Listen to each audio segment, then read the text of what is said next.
Hello everyone, I'm Selin and I'm a 17-year-old coming from Ankara, Turkey, and I am a gender equality advocate as well as the founder and executive director of Etre, a global nonprofit working to democratize access to technology. I am also UNICEF Turkey's inaugural youth ambassador and UN's advisor on business. As a social entrepreneur, most of my work is based on the intersection of technology and society, and it is very inspiring to see the impact you have in this domain once you actually start taking action. And one of the projects I'm most excited to share with you all is Go Pink or Go Code, which, as you can anticipate, comes from Go Big or Go Home. Go Pink or Go Code, or shortly GPGC, is a Equity Israel initiative, and it has started exactly 7 months ago, and we have reached thousands of people so far, especially young women and girls. In definition, it is an international 7-language programming workshop specifically designed for marginalized groups, including women, disabled, and underprivileged youth. It has a built-in and dynamic curriculum, which is now implemented by 60% of all of the village schools the project was orchestrated in. And according to reports gathered by all 20 Equity Israel global chapters, 20% of the women attending the workshops have found jobs in the sector, which is super exciting. In terms of what inspired me to pioneer all of this work and just embark on my tech advocacy journey, the first thing that comes to my mind is my village school visit with my Rotary family, which is still a very significant memory for me. So during my visit, I actually met a lot of girls, and this was an elementary school, so they were all pretty young, but I actually had a special moment with one of them, and her name was Aisha, and she is a visually impaired young trailblazer, and she was actually sharing her insecurities with me of being a woman and on top of that being disabled in such a male-dominated community, and how she actually felt a deep passion for science and technology, but she couldn't pursue them because of the lack of resources.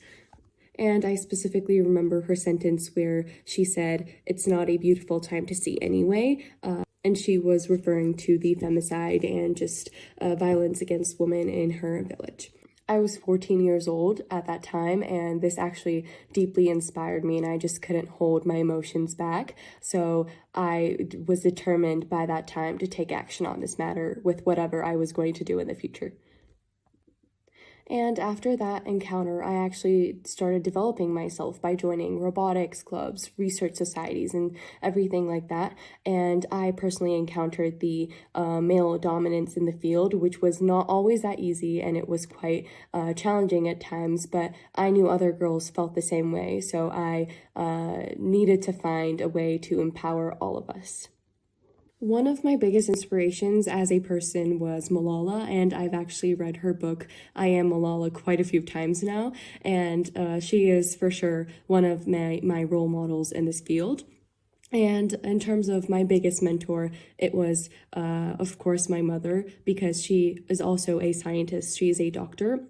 And she has also encountered similar problems while she was studying and during her education, but she never gave up on herself, and she always empowered her own daughter to act more and lead more. So I'd say Malala as my inspiration and my biggest mentor as my mom. My biggest advice for girls who are also holding a similar passion and want to embark on such an adventurous journey, just like I did once upon a time, then for sure it would be to not ever doubt their capacity and potential, and especially if they are from underrepresented backgrounds, it will be harder for them to find platforms, but I am sure that raising their voices instead of remaining silent will be much more powerful. And I think not only for girls, but youth in general, we should all know and embrace the idea that we are just as much as the present as the future, and there is no our time or our turn, as we are generally told. So I just want everyone to know that youth and girls have the potential to do anything and everything. So just don't be afraid of the potential and power you hold inside, and try not to get hurt by anyone who doesn't share the same opinion as you, or who might stand as an obstacle in your way. And Just remember that most of the time, people who are called difficult or complex are the most inspiring and authentic. And just don't be afraid to step out of your comfort zone. Make sure that you're taking a step each time, and don't worry if it's small or big, just take the step. Thank you so much, Etre Girls, for featuring me and giving me this opportunity to take this platform and just raise my voice to motivate other young girls.